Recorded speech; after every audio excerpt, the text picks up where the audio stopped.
আজকের গুরুত্বপূর্ণ আঞ্চলিক সংবাদে সবাইকে জানাই স্বাগত। আজ 10 মে শনিবার। আজকের সকালের বিশেষ বিশেষ খবর হলো, আগামীকাল 11 মে সকাল 8টা থেকে করিমগঞ্জ কলেজে ভোট গণনা, কাউন্টিং এজেন্টদের নির্দেশনা প্রশাসনের। এ ব্যাপারে বিস্তারিত থাকবে প্রতিবেদনে। হাইলাকান্দিতে ভোট গণনা কেন্দ্রে নিষেধাজ্ঞা। লক্ষ্মীপুর উপজেলায় ভোট গণনা সকাল 8টা থেকে। পঞ্চায়েত নির্বাচনের ফলাফলে কংগ্রেস শূন্য হবে বললেন সাংসদ পরিমল শুক্লবৈদ্য। দুটি বাহনের সংঘর্ষে তীব্র উত্তেজনা হিলাড়ায়, আহত 3, পৃথক পৃথক মামলা। আম্বালায় আবারও ব্ল্যাকআউট, রাজস্থানে 10টি পাক ড্রোন নামালো ভারতীয় সেনা। বদলা নিল ভারত, ভোর রাতে গড়ে ঢুকে শেষ করল পাকিস্তানের 3 বায়ুসেনা ঘাঁটি। যুদ্ধ পরিস্থিতিতে রাজ্যগুলিকে জরুরিকালীন ক্ষমতা প্রয়োগের নির্দেশ পাঠালো কেন্দ্র। এবার ইউনূসের বাংলাদেশেও সার্জিক্যাল স্ট্রাইক, ভারতে ব্যান্ড যমুনা টিভি সহ 4 চ্যানেল। এবং সর্বশেষ খবরটি হলো, গাজা দখলের পরিকল্পনায় ইসরায়েলের মন্ত্রিসভায় অনুমোদন, তীব্র আন্তর্জাতিক প্রতিক্রিয়ার আশঙ্কা। এবারে শুনুন বিস্তারিত খবর। হাইলাকান্দির জেলা ম্যাজিস্ট্রেট আগামীকাল রবিবারের পঞ্চায়েত ভোট গণনা উপলক্ষে শান্তি শৃঙ্খলা বজায় রাখতে ভারতীয় নাগরিক সুরক্ষা সংহিতার 163 ধারা অনুসারে বেশ কিছু নিষেধাজ্ঞা জারি করেছেন। এই নিষেধাজ্ঞা অনুসারে ভোট গণনা কেন্দ্র এসএস কলেজের সামনে 5 বা ততোধিক ব্যক্তির কোনো সভা, শোভাযাত্রা অথবা বাধা আরোপ যা শান্তি শৃঙ্খলা বিঘ্নিত করতে পারে তা নিষিদ্ধ ঘোষণা করা হয়েছে। এই আদেশে গণনা কেন্দ্রের 100 মিটার চতুর্দিকে কোনো ব্যক্তি, দল, সংস্থা, ক্লাব অথবা সমাজের অন্য কোনো ব্যক্তির চলাচল 11 মে সকাল 5টা থেকে 12 মে বিকেল 5টা পর্যন্ত নিষিদ্ধ করা হয়েছে।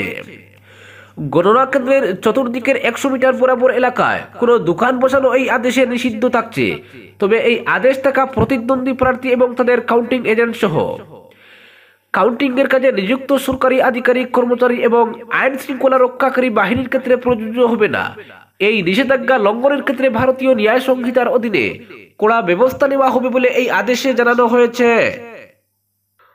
অপরদিকে লক্ষ্মীপুর উপজেলায় পঞ্চায়েত নির্বাচনের ভোট গণনা আগামীকাল 11 মে রবিবার সকাল 8টা থেকে শুরু হবে উপজেলা অফিস প্রাঙ্গণে। উল্লেখ্য, নির্বাচনের ভোট গ্রহণ 2 মে শান্তিপূর্ণভাবে সম্পন্ন হয় লক্ষ্মীপুর উপজেলায়। লক্ষ্মীপুর উপজেলা আয়ুক্ত ধ্রুবজ্যোতি পাঠক জানিয়েছেন, মোট 4টি জেলা পরিষদের ভোট গণনা 4টি পৃথক পৃথক হলে ভোট গণনা কার্যসূচি শুরু হবে। যথাক্রমে 1 নং হলে বর্তল হরিনগর, 2 নং হলে দেওয়ান পালরবন, 3 নং হলে লক্ষ্মীনগর দিলখুশ ও 4 নং হলে বিন্নাকান্দি ভুবনহিল জেলা পরিষদের ভোট গণনা শুরু হবে।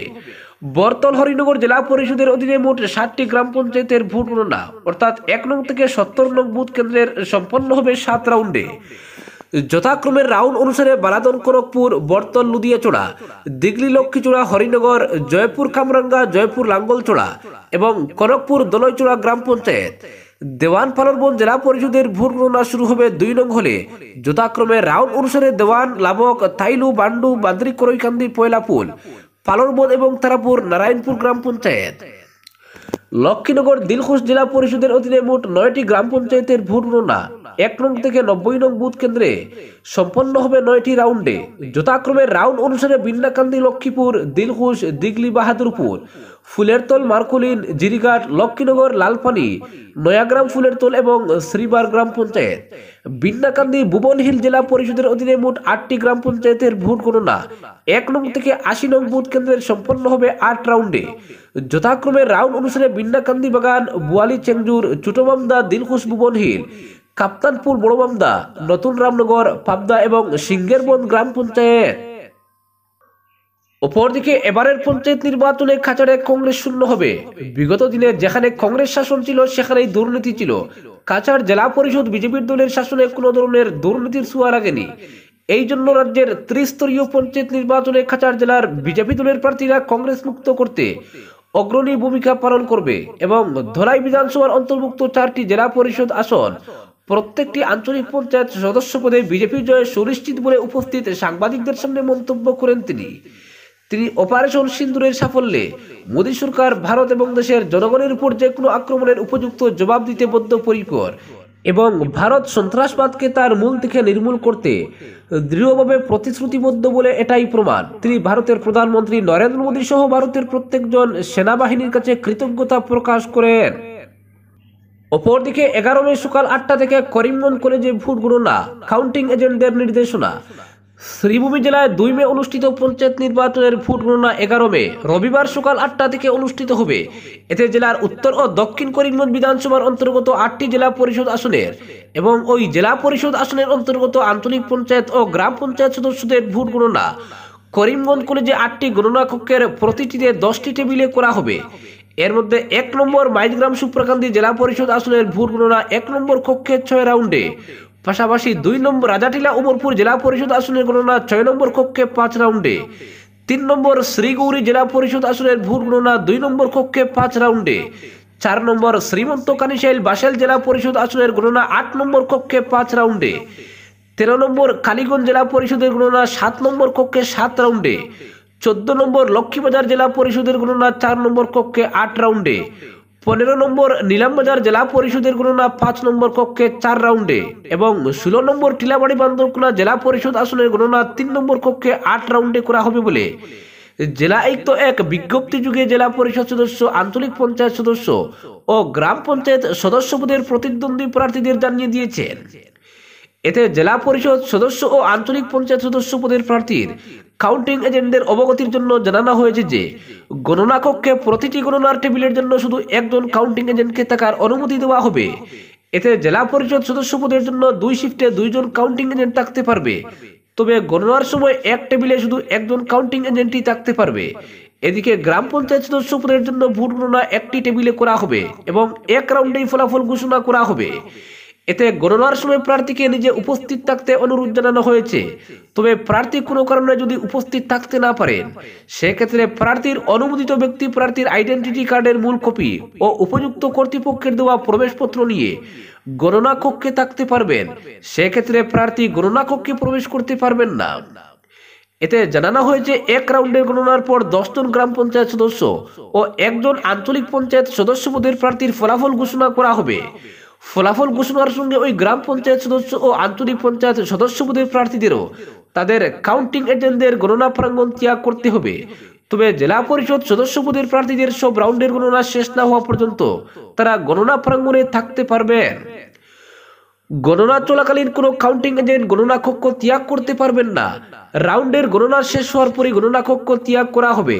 এতে প্রার্থী বা তাদের কাউন্টিং এজেন্ট গণনা কক্ষে খাদ্য, জলের বোতল, মোবাইল ফোন বা যোগাযোগের অথবা বৈদ্যুতিন কোনো সরঞ্জাম নিয়ে প্রবেশ করতে পারবেন না।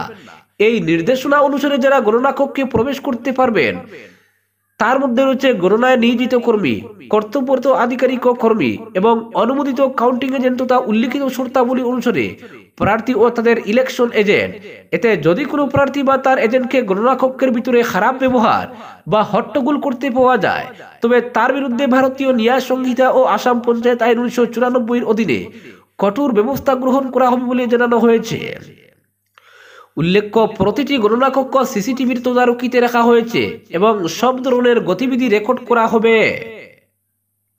অপরদিকে 2টি বাহনের সংঘর্ষে তীব্র উত্তেজনা, মারপিট, গুরুতর আহত 3 জন, থানায় পৃথক পৃথক মামলা। একটি টিপার ও অটোরিকশার মধ্যে এই সংঘর্ষ। এরপর এক পক্ষের আক্রমণে 3 ব্যক্তি গুরুতর আহত হয়েছেন। ঘটনাটি সংঘটিত হয়েছে কাছাড়ের কাটিগড়ার হিলাড়া রেলগেইটে। জানা গেছে গতকাল সংঘটিত এই দুর্ঘটনাকে কেন্দ্র করে 2 পক্ষের মধ্যে তীব্র উত্তেজনা দেখা দেয়। পরে মারপিটে 3 জন যথাক্রমে মুশিরুল আলম, শীতকার আলম ও বি আলম গুরুতর জখম হয়েছেন। এই ঘটনাটি একটি বোলেরো গাড়ি ভাঙচুর করা হয়েছে। এই ঘটনায় কাটিগড়া থানায় পৃথক পৃথক 2টি মামলা দায়ের করা হয়েছে। অপরদিকে আম্বালায় ব্ল্যাকআউট, রাজস্থানে 10টি পাক ড্রোন নামালো ভারতীয় সেনা। সন্ধ্যে 8টা থেকে সকাল 6টা অবধি সমস্ত আলো নেবানো থাকবে আম্বালায়। হামলা এড়াতে এই সতর্কতা নেওয়া হয়েছে সেনাবাহিনীর তরফে। সেই সঙ্গে শুক্রবার বিদেশ সচিবের সঙ্গে ভারতীয় সেনাবাহিনীর সদস্যরা সাংবাদিক সম্মেলন করছেন। আর এই সম্মেলন থেকে স্পষ্টভাবে জানানো হয়েছে পাকিস্তান অসামরিক বিমানকে ডাল হিসেবে ব্যবহার করছে। নিজেদের নাগরিকদের জীবন যে পাকিস্তান জেনে বুঝেই বিপদে ফেলছে তাও স্পষ্ট করা হয়। এদিকে রাজস্থানের 10টি পাক ড্রোন নামালো ভারতীয় সেনা। এখনো পর্যন্ত রাজস্থানের বারমেল ও জয়সলমীরে পাকিস্তানের 10টি ড্রোন গুলি করে নামালো ভারতীয় সেনা। ইতিমধ্যেই গোটা এলাকা ব্ল্যাকআউট করে দিয়েছে। সীমান্তবর্তী একাধিক জায়গাতেও ব্ল্যাকআউট করে দেওয়া হয়েছে। প্রস্তুত হয়ে গিয়েছে ভারতীয় বায়ুসেনা। এছাড়াও ভারতীয় সেনার তরফে পাকিস্তানকে কড়া ভাষায় উত্তর দেওয়া হচ্ছে। অমৃতসরেও পাকিস্তানের ড্রোনকে গুলি করে নামানো হয়েছে। অপরদিকে বদলা নিল ভারত। ভোর রাতে গড়ে ঢুকে শেষ করলো পাকিস্তানের 3 বায়ুসেনা ঘাঁটি। ক্ষণিকের জন্য গোটা আকাশটা তীব্র কমলা রঙে ডেকে গেল। তারপর ধীরে ধীরে বেরিয়ে এলো ধূসর দুয়ার স্রোত। হইচই পড়ে গেল চারিদিকে। মোবাইল হাতে তুলে গোটা ঘটনার ভিডিও করতে শুরু করে দিল পাকিস্তানি নাগরিকরা। রাতের অন্ধকারে দেশের বায়ুসেনা ঘাঁটিতে এমন বিস্ফোরণে হতবাক তারা। তবে কি ফের বদলা নিল ভারত? বৃহস্পতিবার দেশের একাধিক সেনা পরিকাঠামোতে আঘাত আনার চেষ্টা করেছিল পাকিস্তানি সেনা। শুক্রবার সাংবাদিক বৈঠক থেকে তা স্পষ্ট করেছে ভারতীয় বিদেশ মন্ত্রক ও প্রতিরক্ষা মন্ত্রকের প্রতিনিধিরা। বৈঠকে উপস্থিত কর্নেল সুফিয়া কুরেশি জানিয়েছেন, বৃহস্পতিবার রাতে 300 থেকে 400টি তুরস্ক ড্রোন নিয়ে ভারতের উপর হামলা চালায় পাকিস্তান, কিন্তু প্রতিটা হামলাই ব্যর্থ হয়। দেশের আকাশ প্রতিরক্ষা ব্যবস্থার সামনে মিনিট খানেকও টিকতে পারে না পাক ড্রোনগুলি।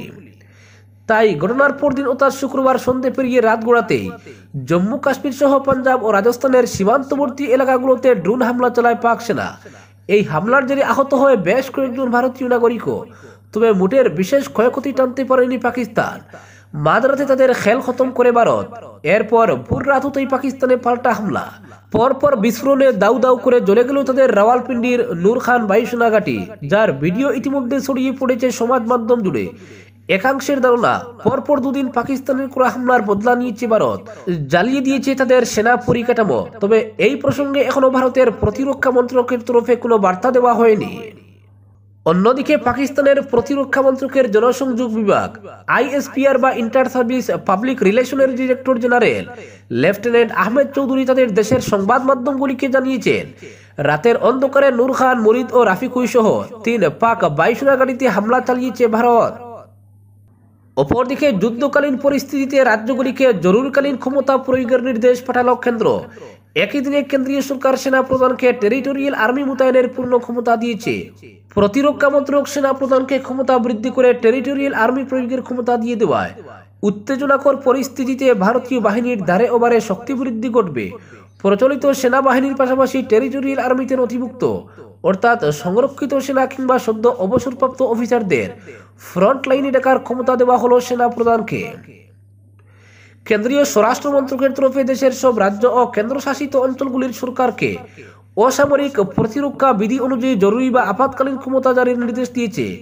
পাকিস্তানের সঙ্গে সীমান্ত উত্তেজনা বৃদ্ধি নিয়ে শুক্রবার জাতীয় নিরাপত্তা উপদেষ্টা অজিত দোভাল ও আইবি প্রধানের সঙ্গে জরুরি বৈঠকের পরেই স্বরাষ্ট্র মন্ত্রক এই নির্দেশিকা পাঠায়। স্বরাষ্ট্র মন্ত্রক সূত্রে জানা গিয়েছে, শুক্রবার সব রাজ্যের স্বরাষ্ট্র সচিব ও প্রশাসনকে সিভিল ডিফেন্স বিধি অনুযায়ী আপাতকালীন ক্ষমতা জারির কথা বলা হয়েছে। এই নির্দেশের প্রাথমিক কারণই হলো আগাম সতর্কতামূলক বিবিধ ব্যবস্থা গ্রহণ করতে হবে রাজ্য সরকারগুলিকে। সিভিল ডিফেন্স রুলস 1968 11 নম্বর বিধি অনুসারে যুদ্ধ পরিস্থিতিতে যদি শত্রু শিবির থেকে হামলা দিয়ে আসে, তাহলে রাজ্যগুলি বিশেষ ক্ষমতা প্রয়োগ করতে পারে।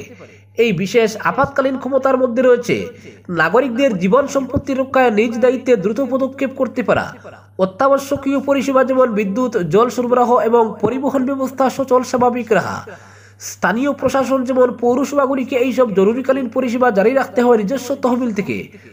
সর্বোপরি পৌরসভাগুলির নিত্যনৈমিত্তিক দায়িত্ব পালনের চেয়েও অগ্রাধিকার ভিত্তিতে পালন করতে হয়। এই বিধিতে রাজ্যগুলিকে অতিরিক্ত ক্ষমতা দেওয়া আছে এ বিষয়ে যে হামলা হলে রাজ্য সরকারগুলি নিজেদের দায়িত্বে বাসিন্দাদের জীবন ও সম্পত্তি সুরক্ষায় ব্যবস্থা নিতে পারে। একই সঙ্গে জীবন ধারণের অনুকূল অত্যাবশ্যকীয় পরিষেবায় ঘাটতি যাতে না ঘটে।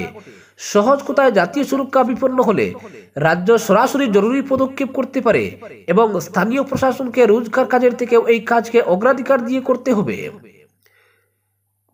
অপরদিকে এবার ইউনূসের বাংলাদেশেও সার্জিক্যাল স্ট্রাইক। ভারতে ব্যান্ড যমুনা টিভি সহ 4 চ্যানেল।